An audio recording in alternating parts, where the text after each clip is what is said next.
Itu semua. Kalau bagi saya simpel saja. Orang sedang mencari sosok, kemana dia menggantung harapan. Ketika dia lihat sosok itu, hatinya sudah terpaut. Kalau sudah cinta, apapun dia lakukan.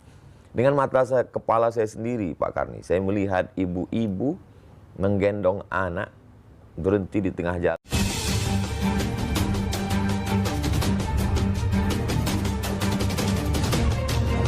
Sisi memang kebahagiaan saya.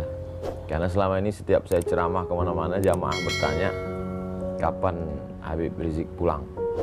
Mereka menganggap seolah-olah saya tahu semua yang terjadi dengan Habib Rizik. Saya di Mesir, beliau di Imam Muhammad Ibn Saud di Riyadh. Mesir ini lebih terbuka, sedangkan Riyadh ini satu mazhab saja. Kemudian pula dari segi nasab, saya orang biasa, beliau Habib, keturunan Nabi Muhammad SAW. Tapi kemudian ketika ada beberapa hal yang ada titik persamaan. Ketika saya senang sekali dengan gerakan Amar Ma'ruf Nahi Mungkar. Selama ini saya melihat ada orang yang Amar Ma'rufnya semangat, ngajak berzikir, ngajak sholawat, ngajak memakmurkan masjid. Tapi ketika mungkar, melihat perbuatan maksiat itu diam. Karena memang Amar Ma'ruf Nahi Mungkar ini kan terkait dengan kepentingan orang banyak. Sehingga kalau itu kita sentuh, kalau ke istilah orang Melayu, kalau periuk belanga orang tersentuh dia mengamuk. Nah, jadi saya simpati dari awal. Sebelum saya ketemu beliau, sebelum hiruk pikuk Pilkada Jakarta 2017. Jadi soal keberanian, keberaniannya itu bagi saya sesuatu yang menantang, saya senang.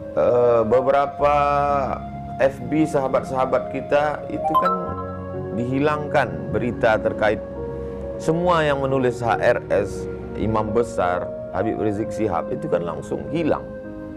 Kemudian yang posting-posting Instagram juga hilang. Saya masih ingat itu ketika kami umroh Januari 2018 di Makkah. Ketika itu saya ada waktu itu Ustadz Dery Sulaiman. Ustadz Dery Sulaiman mau tes streaming. Sudah dikasih tahu sama yang lain, tes aja, nanti 5 menit pasti down. Dia tes betul, aku tes dia bro. Begitu 5 menit langsung down. Jadi apa sebenarnya kesalahan makhluk hamba Allah yang satu ini? Berapa triliun negeri ini sudah dirugikannya? Apa BUMN yang pernah dia jual? Jadi bagi saya itu sesuatu, sehingga sampai menyebut namanya pun, menulis namanya pun. Tapi yang namanya manusia ini kan semakin ditekan, semakin diintimidasi, semakin justru pergolakan semakin. Untuk umat Islam sendiri, bagaimana Ustadz melihat Habib Rizik?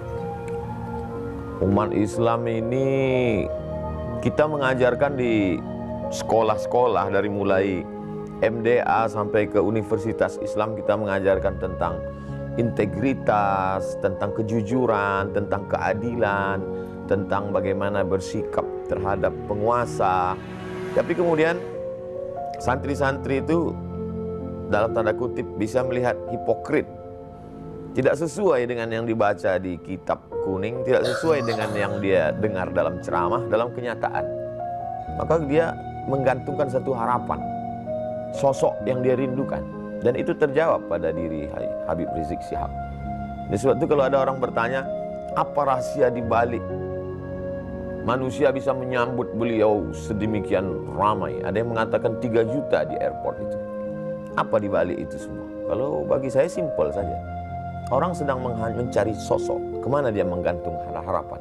Ketika dia lihat sosok itu, hatinya sudah terpaut. Kalau sudah cinta, apapun dia lakukan. Dengan mata saya, kepala saya sendiri, Pak Karni, saya melihat ibu-ibu menggendong anak berhenti di tengah jalan karena lelah berjalan kaki tadi. Karena untuk menuju lokasi markas dakwah pesantren Habib Rizik di Megamendung itu, jalannya berkelok, mendaki, jalan tanah, melewati dan mobil tidak masuk. Mereka jalan kaki. Apa yang mereka cari? Tidak ada pembagian sembako, tidak ada makanan, tidak apa. Maka mungkin mereka pun tidak melihat Habib Rizik, tapi mereka merasakan kepuasan batin. Simbol gitu. Simbol, ikon.